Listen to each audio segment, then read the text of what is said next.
सारा राम दरबार मौजूद। इस बार तो हनुमान जी भी साथ आए, लेकिन यह है क्या, प्रसाद तो तैयार ही नहीं है।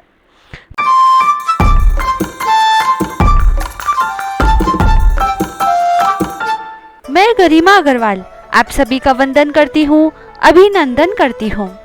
आज हम आपके लिए लाए हैं एकादशी की एक बहुत ही सुंदर भोले भाले भक्त की कथा। बहुत साल पहले की बात है। एक आलसी लेकिन भोला भाला युवक था आनंद। दिन भर कोई काम नहीं करता, बस खाता ही रहता और सोए रहता। एक दिन घर वालों ने कहा, यहाँ से चले जाओ, घर से निकलो, कोई काम धाम करते नहीं हो, बस पड़े रहते हो। वह घर से निकलकर यूं ही भटकते हुए एक आश्रम में पहुंचा। वहां उसने देखा कि एक गुरुजी है और उनके शिष्य कोई काम नहीं करते, बस मंदिर की पूजा करते हैं। उसने मन में सोचा, यह तो बहुत बढ़िया है, कोई काम धाम नहीं, बस पूजा ही तो करना है। गुरुजी के पास जाकर पूछा, क्या मैं यहाँ रह सकता हूँ? गुरुजी ने बोला, हाँ हाँ, क्यों नहीं। फिर उसने कहा, लेकिन मैं कोई काम नहीं कर सकता हूँ। गुरुजी बोले, कोई काम नहीं करना है, बस पूजा करनी होगी। तब उसने कहा, ठीक है, वह तो मैं कर लूँगा। अब आनंद महाराज आश्रम में रहने लगे। ना कोई काम, ना कोई धाम, बस सारा दिन खाते रहो और प्रभु भक्ति में भजन गाते रहो। महीना भर हो गया। फिर एक दिन आई एकादशी। उसने रसोई में जाकर देखा, खाने की कोई तैयारी नहीं। उसने गुरुजी से पूछा, आज खाना नहीं बनेगा क्या? गुरुजी ने कहा, नहीं, आज तो एकादशी है, तुम्हारा भी उपवास है। उसने कहा कि नहीं, अगर हमने उपवास कर लिया तो कल का दिन तो हम देख ही नहीं पाएंगे। हम तो नहीं कर सकते उपवास, हमें तो भूख लगती है, आपने पहले क्यों नहीं बताया?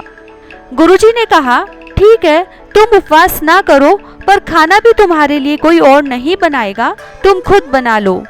मरता क्या न करता। गया रसोई में। तब गुरुजी फिर आए और बोले, देखो, अगर तुम खाना बना लो तो राम जी को भोग जरूर लगा लेना और नदी के उस पार जाकर बना लो रसोई। ठीक है, ऐसा कहकर लकड़ी, आटा, तेल, घी, सब्जी लेकर आनंद महाराज चले गए। जैसे तैसे खाना भी बनाया। खाने लगा तो याद आया कि गुरुजी ने कहा था कि राम जी को भोग लगाना है। लगा भजन गाने, आओ मेरे राम जी, भोग लगाओ जी, प्रभु राम आइए, श्री राम आइए, मेरे भोजन का भोग लगाइए।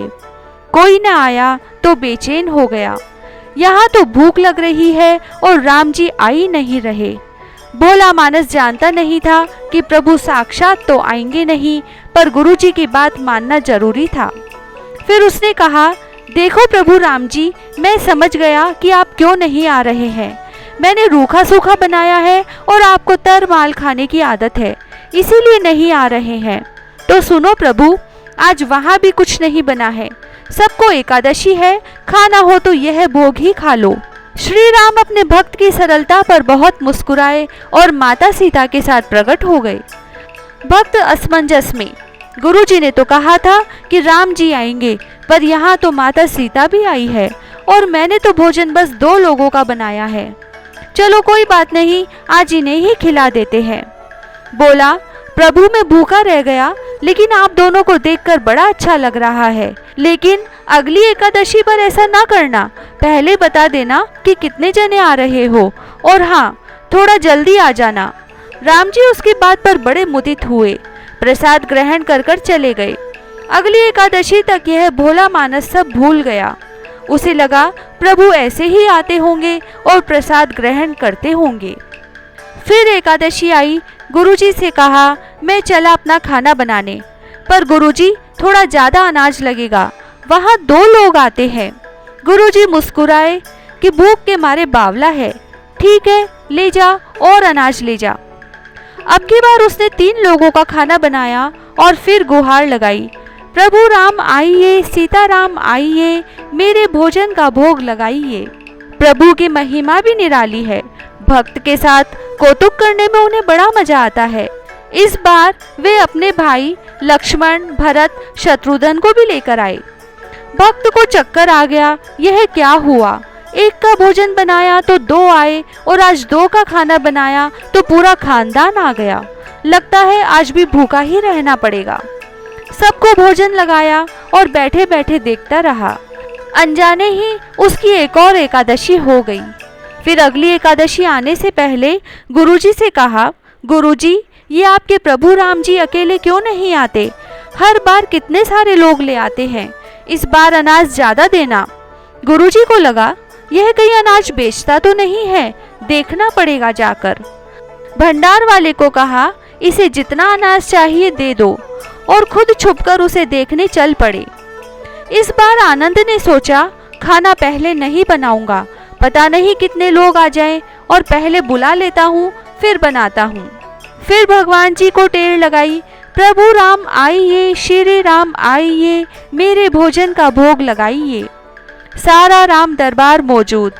इस बार तो हनुमान जी भी साथ आए, लेकिन यह क्या, प्रसाद तो तैयार ही नहीं है। भक्त ठहरा भोला भाला, बोला, प्रभु इस बार मैंने खाना ही नहीं बनाया। प्रभु ने पूछा कि क्यों?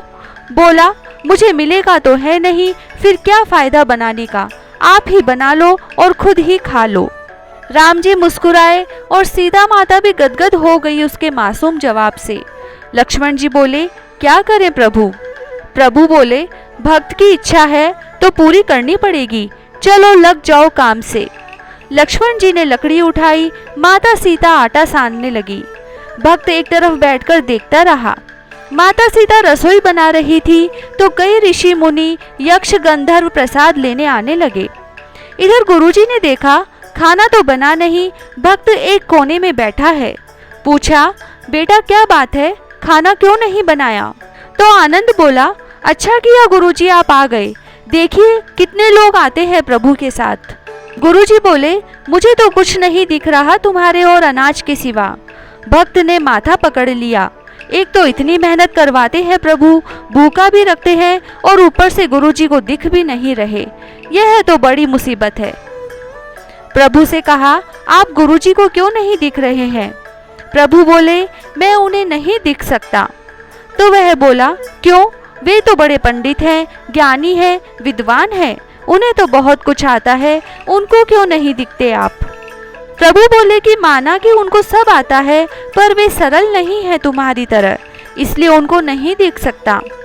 आनंद ने गुरुजी से कहा, गुरुजी, प्रभु कह रहे हैं आप सरल नहीं हैं, इसीलिए आपको नहीं दिखेंगे। गुरुजी रोने लगे, वाकई मैंने सब कुछ पाया पर सरलता नहीं पा सका तुम्हारी तरह, और प्रभु तो मन की सरलता से ही मिलते हैं। तब आनंद ने प्रभु से प्रार्थना की कि प्रभु मेरे गुरुजी को भी आपको दर्शन देने पड़ेंगे। तब प्रभु प्रकट हुए और गुरुजी को भी दर्शन दिए।